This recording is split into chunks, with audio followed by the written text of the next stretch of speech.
The teenage years are a severely complex and toilsome time for households all across the country. This pubescent time period, while very exciting, inevitably brings monumental changes, and our youth are the most impressionable. The adolescent brain has not yet gotten the chance to fully develop. Their prefrontal cortices are instead seemingly replaced by what researchers call the social brain. Adolescents have a strong will to be celebrated among their peers, to fit in, if you will.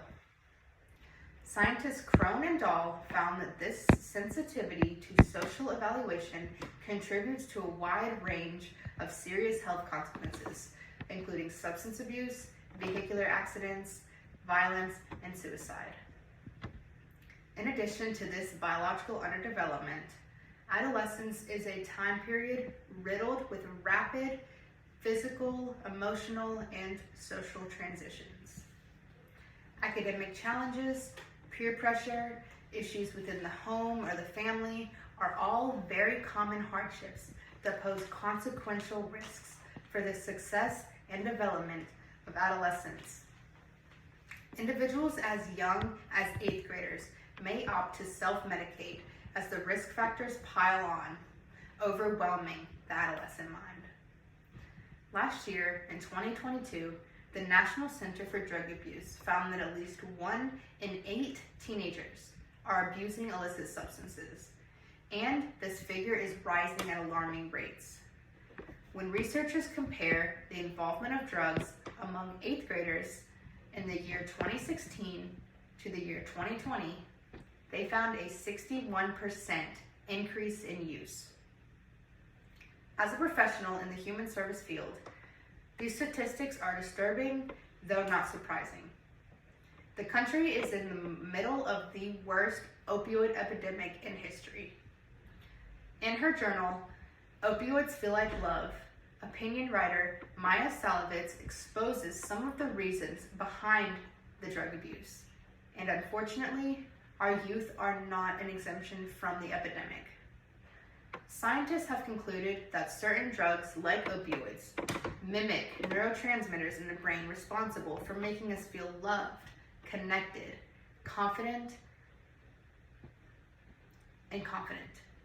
This would be where I would gather as much information about my young client as possible. One of the most important aspects of treating adolescent substance abuse is recognizing that often the drug abuse is a symptom of underlying issues, such as past trauma, low self-esteem, stress and anxiety, academic failures, family problems, or often a variety of them all. Effective treatment involves not only addressing the substance use itself, but also guiding the teen to develop healthier coping skills, as well as responding to any underlying mental health issues. Research shows that the earlier an individual starts using substances, the more likely they are to develop addiction into adulthood. A majority of addicted individuals started engaging their use during adolescence, so intervention is vital as soon as risk factors become prevalent. Another crucial aspect in treating adolescents is high involvement from their parents. Family dynamics can play a significant role in the overall well-being of the youth. As a professional, it is essential when a teenager undergoes treatment to make sure the family is just as involved in the treatment process as the teen themselves. A strong parent-to-teen bond is one of the most effective protective factors when battling adolescent substance abuse. Our goal as human service professionals treating adolescents is to facilitate as many positive sources of connection and support as possible. Studies have shown that a group therapy setting for adolescent treatment is highly effective, in addition to family involvement. The bond created between the patient and the therapist can truly make or break the success of treatment. Our clients need to know that they can be open and vulnerable without being judged.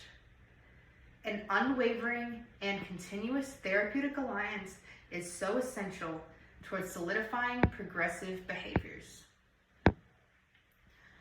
Human service professionals treating adolescents should be highly familiar and comfortable using treatment modalities such as motivational enhancement therapies, cognitive behavioral therapy, and contingency management intervention. Abstinence from alcohol and other drugs should not be the only goal of treatment, but more so helping teenagers replace their drug use with less risky behaviors through acknowledging the antecedents of their disorder. Persistent outpatient care and follow-up is essential to building effective and lasting coping skills. I chose to bring focus to the topic of adolescent substance abuse to raise awareness not only within the human services community, but as well as the general population. Drug abuse is associated with the leading cause of adolescent morbidity and mortality in our country. Out of all the addicted adolescents nationwide, less than 10% receive treatment. We can make excuses and attribute this gap to poor health care or ineffective parenting, but ultimately, this country suffers from a lack of adolescent specialized rehabs and programs, as well as inconsistent quality of treatment. As professionals working with adolescents, we have not been faced with, by any means, a simple task.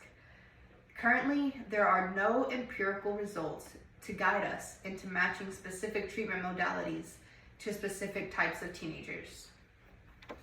It is very important to keep in mind that treatment is never to be treated as one size fits all, because every human responds differently.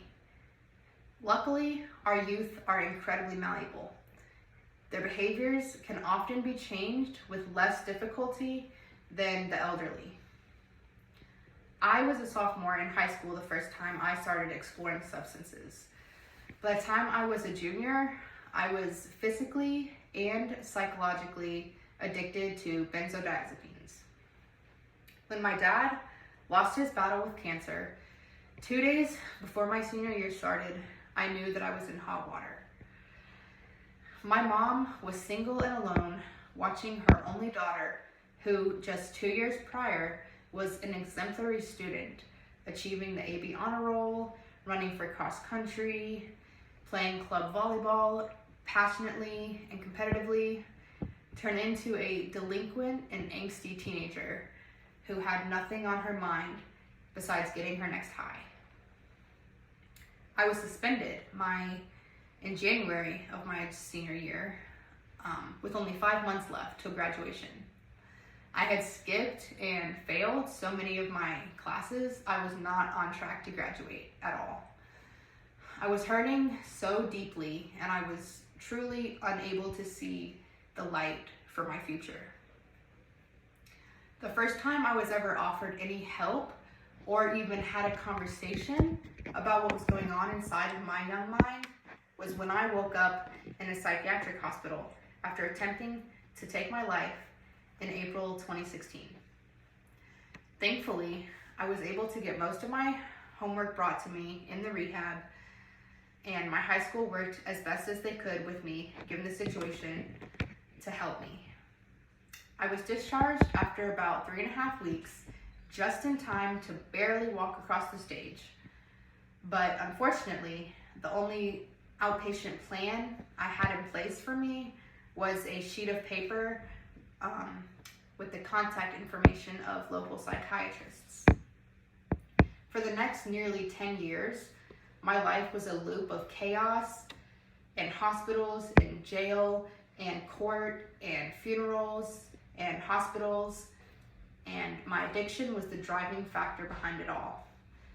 Psychologist Kramer and Godley found that post-treatment relapse rates amount to 60%, meaning that over half of addicted individuals return to use, usually within 3 to 6 months after their initial treatment episode. My aim through this talk and through my passion in working in this field is to significantly decrease the relapse percentage. I am beyond blessed standing here today. Addiction is a battle. It's an episode of Russian roulette, as street drugs are often laced with other substances such as fentanyl and tranquilizers, and very little can be done medically after the mistake has been made. Countless people that I considered my friends lost their lives to addiction, all aged 18 to 25. Since the adolescent brain has not fully developed, it can be particularly hard for them to grasp the severity of their actions. While under the influence of alcohol and other drugs, any aged brain is severely inhibited. Adolescent use of alcohol and other drugs is quite literally a life of matter and death. I urge you